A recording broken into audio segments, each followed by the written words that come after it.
Welcome back. Is the Republican Party still the party of Trump? That question has been whispered a lot in the last couple of months as we rocket towards the midterms. And Donald Trump faces more and more legal problems as well. But now the question is being asked out loud.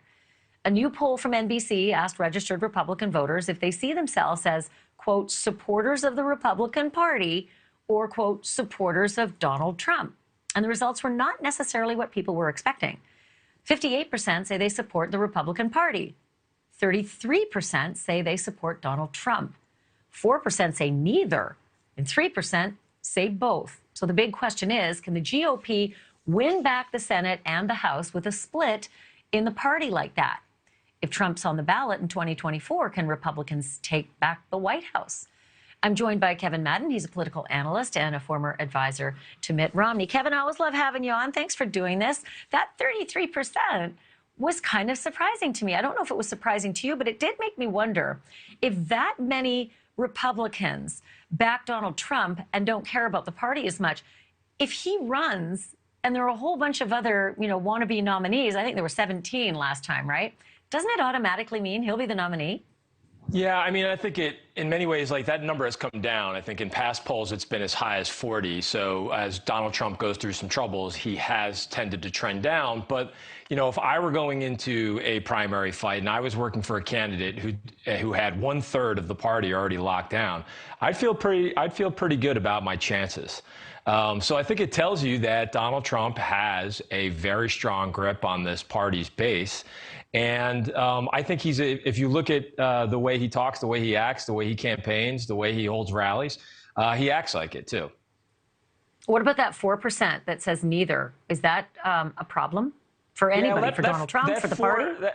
That 4%, I think, is a problem only if you get into a general election and you have a very, very close race, which, in a divided American electorate right now is very possible. So, and those voters have been have been described as conscientious objectors or never Trumpers. And they do become a problem in many of these, if you look at some of the areas where they reside. So if there's a concentration of some of those voters in a swing state, and you have these swing states like Arizona, Georgia, being determined by 10,000, 12,000, 15,000 votes, when you have 4% of the electorate already saying they're never going to vote for you or the Republican on the ticket, that becomes a problem.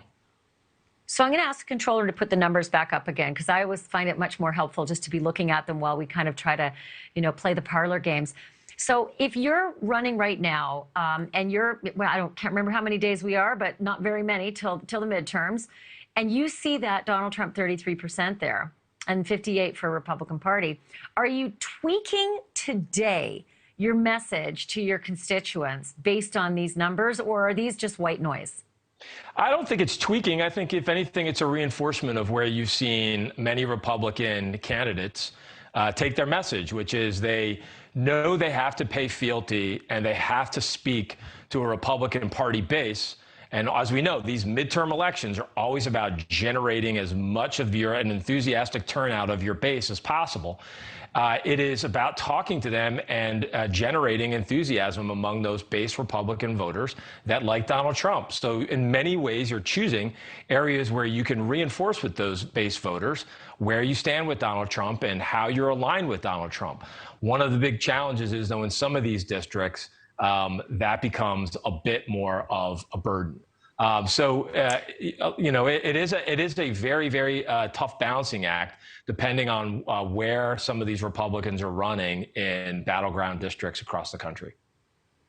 Well, let's go to Ohio, because something happened last weekend that, oh my Lord, you know what I'm going to say here, right? Poor J.D. Vance. He's up there on the rally stage, and he's got Donald Trump as his warm-up act. And Donald Trump, you would expect, if he's there for the candidate, is going to say all these great things about the candidate. And then he said this, I'm going to quote him, "JD is kissing my," rhymes with pass. "He wants my support so bad." And then JD had to get up on stage and he shook his hand and went on with his rally. So you called it fealty. I call it ring kissing, or, pass kissing. But what do you do if you're a candidate? How do you, maintain your dignity if the Well, I'm not shocked. I mean, look, we've all been watching Donald Trump for a number of years now. He's said a lot worse, right? So we're not shocked by any of that language. And in many cases, like Ohio. No, you're right. He has said horrible things, Kevin, but not to the guy he's there to endorse. Oh, he has. That's crazy. He has. And if anything, it's like a case study in how many of these candidates have to be a supplicant to Trump and his ways and Trump and his messaging. Like, that's not the ideal message that you want delivered to a lot of voters who some maybe, they want to see an independent streak in their potential next senator. They want to see somebody who's going to stand with Ohioans first and other politicians second. So that's not the ideal message. But if anything, it just shows you that many of these candidates, if they're going to generate that Republican base enthusiasm and that Republican turnout, and particularly in a state like Ohio, which has trended to be more Republican over the last few years. If you take the working class areas of the Mahoning Valley that used to be Democratic, and now Trump has now gotten a toehold with many of those voters in there. That's what J.D. Vance has to do. He has to sort of take that type of message and do what he can with it. So it's in many ways, it's a case study. I have 20 seconds left, but I just need to get you on the record on this one. Does the Republican Party have like an emergency plan in case Donald Trump gets indicted?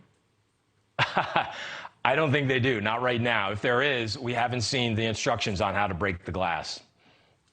So fascinating. Call me as soon as you hear something. Kevin, thank you. Thank you for watching. Go to newsnationnow.com to find NewsNation on your television provider. And don't forget to click the red subscribe button below to get more of NewsNation's fact-driven, unbiased coverage.